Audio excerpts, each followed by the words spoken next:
할렐루야. 오늘도 귀한 기도의 자리에 나온 성도님들을 환영합니다. 2025년 4월 11일 금요일 새벽 기도회를 시작합니다. 오늘 우리에게 주신 하나님의 말씀은 누가복음 21장 20절부터 28절까지 말씀입니다. 그때 유대에 있는 자들은 산으로 도망갈 것이며 성내에 있는 자들은 나갈 것이며 초원에 있는 자들은 그리로 들어가지 말지어다. 이날들은 기록된 모든 것을 이루는 징벌의 날이니라. 그날에는 아이벤 자들과 젖먹이는 자들에게 화가 있으리니 이는 땅에 큰 환난과 이 백성에게 진노가 있겠음이로다. 그들이 칼날에 죽임을 당하며 모든 이방에 사로잡혀 가겠고 예루살렘은 이방인의 때가 차기까지 이방인들에게 밟히리라. 1월 성신에는 징조가 있겠고 땅에서는 민족들이 바다와 파도의 성난 소리로 인하여 혼란한 중에 곤고하리라. 사람들이 세상에 임할 일을 생각하고 무서워하므로 기절하리니 이는 하늘의 권능들이 흔들리겠음이라. 그때 사람들이 인자가 구름을 타고 능력과 큰 영광으로 오는 것을 보리라.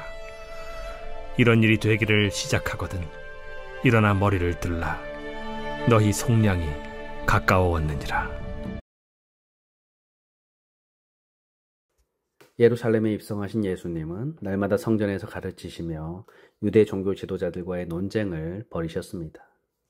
세 가지 논쟁을 누가는 기록하고 있는데 권위에 대한 논쟁, 그리고 세금에 관한 논쟁, 그리고 부활에 관한 논쟁이었습니다. 종교 지도자들과 논쟁을 하고 나서 예수님은 감람산에 가셔서 제자들에게 말씀을 하십니다.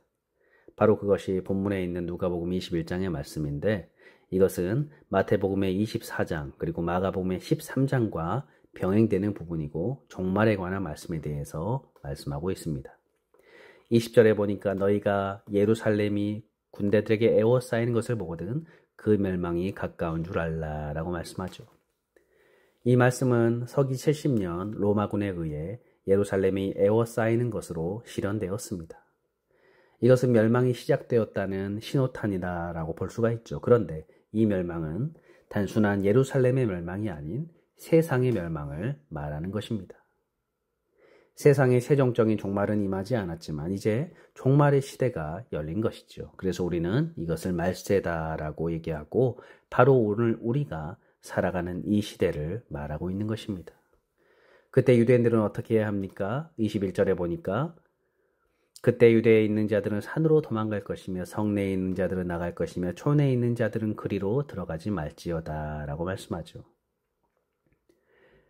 왜 유대에 있는 자들이 산으로 도망가야 했습니까? 환란의 중심지였던 이 예루살렘 성뿐만 아니라 주변의 유대 지역에 있는 사람들에게 화가 미칠 수 있기 때문이었습니다. 그렇지만 진짜 심각한 지역은 바로 예루살렘 성이었습니다. 그래서 성 안에 있는 사람들은 빨리 밖으로 피신해야 했고 성 밖에 있는 사람들은 성 안으로 들어가지 말라라고 하신 것이죠. 그리고 22절의 말씀처럼 이 날들은 기록된 모든 것을 이루는 징벌의 날이다라고 말씀하고 있습니다. 구약 성경은 이스라엘 백성들이 하나님을 거역할 때에 이와 같은 징벌이 있을 것임을 말씀하고 있습니다. 이처럼 예루살렘이 멸망당한 이 사건은 예사야나 예레미야, 다니엘, 호세야, 미가, 스가랴 등 수많은 선지자들을 통해서 하나님께서 자기를 대적하고 거절하는 백성을 징벌하신다. 그래서 이것이 바로 구약의 성취임을 말씀하고 있습니다. 그리고 23절, 24절 말씀처럼 그날에는 아이벤 자들과 젖먹인 자들에게 화가 있으리니 이는 땅에 큰 환난과 이 백성에게 진노가 있겠음이로다. 그들이 칼날에 죽임을 당하며 모든 이방에 사로잡혀 가겠고 예루살렘은 이방의 때가 차기까지 이방인들에게 밟히리라 라고 말씀합니다. 그들은 무서운 진노를 피해서 빨리 도망할 수 없는 그런 아이를 베고 또 젖먹이는 가장 불쌍한 자들이었습니다. 하지만 이렇게 가장 보호받아야 할 이 여인들까지도 무자비한 죽임을 당하게 되는 참혹한 날이 될 것임을 말씀하고 있는 것이죠. 40년 후 실제로 예루살렘에 이러한 무서운 환란이 왔습니다. 그때 약 110만 명의 유대인이 학살이 되었습니다. 그리고 10만 명은 포로가 되어서 로마 제국 전역에 흩어져 노예가 되었고 로마의 악명 높은 원형 경기장에서 맹수들에게 던져지기도 했습니다. 그런데 예수님은 특별한 말씀을 하셨죠. 예루살렘이 이방인의 때가 차기까지 이방인들에게 밟힐 것이다 라고 말씀하고 있습니다. 무슨 말입니까? 일단 우리가 알 수 있는 것은 바로 이 이방인의 때라는 것은 기한이 주어졌다라는 거죠. 그 때가 다 차기 전까지 예루살렘은 이방인들에게 밟힐 것이다 라고 말씀하고 있습니다. 사도 바울은 로마서 11장 25절에서 자기 동족 유대인의 구원에 관한 신비를 알기 원한다라고 하면서 이 신비는 이방인의 충만한 수가 들어오기까지 이스라엘의 덜어는 우둔하게 될 것이다 라고 하였습니다. 이 말씀에서도 이방인의 충만한 수가 들어오기까지라는 그런 기한을 말씀하죠. 그때까지는 이스라엘의 덜어가 우둔하게 됩니다. 유대인이 예수님을 거부하여 구한이 이방인에게 이르게 되어 수많은 이방인들이 예수님을 믿게 된다라는 것입니다. 이렇게 이방인의 충만한 수가 들어온 때 예수님의 말씀에 따르면 이제 유대인들이 속량받는 날이 올 것이다 라는 거죠. 그리고 유대인들이 속량받는 역사가 있은 후에 일어난 일들에 대해서 말씀하시는데 25절 26절에 보니까 1월 성신에는 징조가 있겠고 땅에서는 민족들이 바다와 파도의 성난 소리로 인하여 혼란한 중에 공고하리라. 사람들이 세상이 임할 일을 생각하고 무서워함으로 기절하니 이는 하늘의 권능들이 흔들리겠습니다 라고 말씀합니다. 이러한 일들이 일어날 때에 사람들은 어떤 마음을 갖겠습니까? 예수님이 말씀하신 것처럼 무서워할 것입니다. 극심한 두려움과 공포에 휩싸이게 되는 것이죠. 그런데 그때에 마침 예수님이 등장하시죠. 27절에 그때 사람들이 인자가 구름을 타고 능력과 큰 영광으로 오는 것을 보리라 라고 말씀하죠. 성경에서 구름은 하나님의 임재와 연결되어서 사용이 됩니다. 예수님께서 구름을 타고 하나님의 능력과 영광을 가지고 이 땅에 오십니다. 사람들은 그것을 보게 되는 것이고 마침내 예수님이 재림하시게 되는 거죠. 그렇다면 예수님의 재림을 우리는 어떻게 대비해야 합니까? 28절에 이런 일이 되기를 시작하거든 일어나 머리를 들라 너희 속량이 가까웠느니라 하시더라.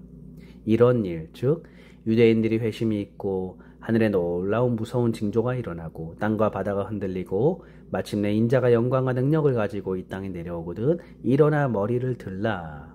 머리를 들라라는 말은 우리의 시선을 땅이 아니라 하늘을 향하라 라는 것입니다. 즉 앞으로 하늘에서 일어날 일을 주목하라는 것입니다. 이것은 주의 재림에 우리의 시선을 고정시키는 것입니다. 이것은 말세를 살아가는 우리에게 있어서 가장 중요한 신앙의 태도일 것입니다.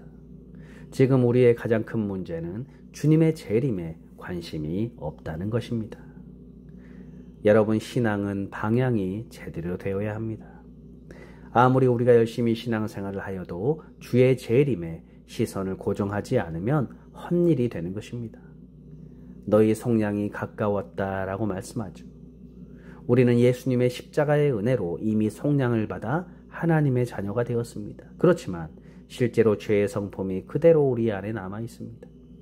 그래서 우리는 속량을 받았지만 주께서 재림하실 때에 또다시 속량을 받는다라는 것은 죄의 성품이 완전히 없어지고 온전히 거룩해지는 것을 뜻하는 것이죠. 우리가 하나님의 자녀로 이 땅을 살아가지만 항상 우리의 마음을 괴롭히는 것이 있죠. 바로 죄의 문제입니다. 그런데 주님 재림하셔서 이런 죄의 고통에서 완전히 해방이 되는 것입니다. 우린 그날을 바라보며 주의 재림을 사모하고 말세를 살아가는 것입니다. 그러므로 오늘 말씀을 통해서 예수님은 종말에 관한 두 가지의 중요한 징조를 말씀해 주셨습니다. 먼저는 서기 70년경에 있었던 로마군에 의한 예루살렘의 멸망이었습니다. 이 사건은 말세의 종말의 시대를 시작되었음을 보여주고 있는 사건이죠. 바로 오늘 우리가 살아가는 시대를 말해주고 있습니다. 그리고 마침내 예수님 마지막 최후 재림 이전에 있을 사건에 대해서 말씀해 주십니다. 그날의 유대인의 구원 사건이 일어나고 그때 온 지구상에 커다란 재난이 일어나고 마침내 우리 예수님이 재림하시는 것이죠. 그러면 그때 믿는 우리들은 모두 고개를 들어서 주님을 바라보고 완전한 속량을 얻게 되는 것입니다. 그러므로 성도 여러분, 오늘 이 시대가 말세의 시대임을 잊지 마시기 바랍니다. 이 사실을 기억하면서 오늘도 믿음의 눈을 들어서 주의 오심을 기다리며 완전한 속량을 사모하고 더욱 믿음으로 살아가시는 저와 여러분들 되시기를 주님의 이름으로 축복합니다. 기도하겠습니다. 하나님, 우리 마지막 시대를 살아가면서 우리가 더욱더 주님께 우리의 시선을 고정하고 온전히 하늘을 사랑하고 하늘의 소망을 둔 채 살아가는 저희들 되도록 인도하여 주옵소서. 특별히 이 땅 살아가면서 이 세상의 것에 우리의 마음이 빼앗기지 않게 하시고 온전히 하늘의 보화를 더욱더 사모하는 저희들 되도록 인도하여 주옵소서. 감사드리며 예수님의 이름으로 기도드립니다. 아멘. 주기도문으로 예배를 마치겠습니다. 하늘에 계신 우리 아버지여, 이름이 거룩히 여김을 받으시오며 나라의 마옵시며 뜻이 하늘에서 이룬 것 같이 이 땅에서도 이루어지이다. 오늘날 우리에게 일용할 양식을 주옵시고 우리가 우리에게 죄 지은 자를 사하여 준 것 같이 우리 죄를 사하여 주옵시고 우리를 시험에 들게 마옵시고 다만 악에서 구하옵소서. 대개 나라와 권세와 영광이 아버지께 영원히 있사옵나이다. 아멘. 함께 기도하는 시간을 갖겠습니다. 먼저 말씀을 생각하면서 이 말세어 시대를 살아가면서 우리의 시선이 온전히 주님만을 향하게 하시고 하나님께서 이루어 주실 완전한 속량을 우리가 기대하면서 더욱더 믿음으로 깨어서 살아가는 저희들 되게 해달라고 기도하시고, 두 번째로 갈보리 교회와 우리 교우들, 우리의 자녀들과 또 이 이웃을 위해서 함께 이 시간 기도하겠습니다.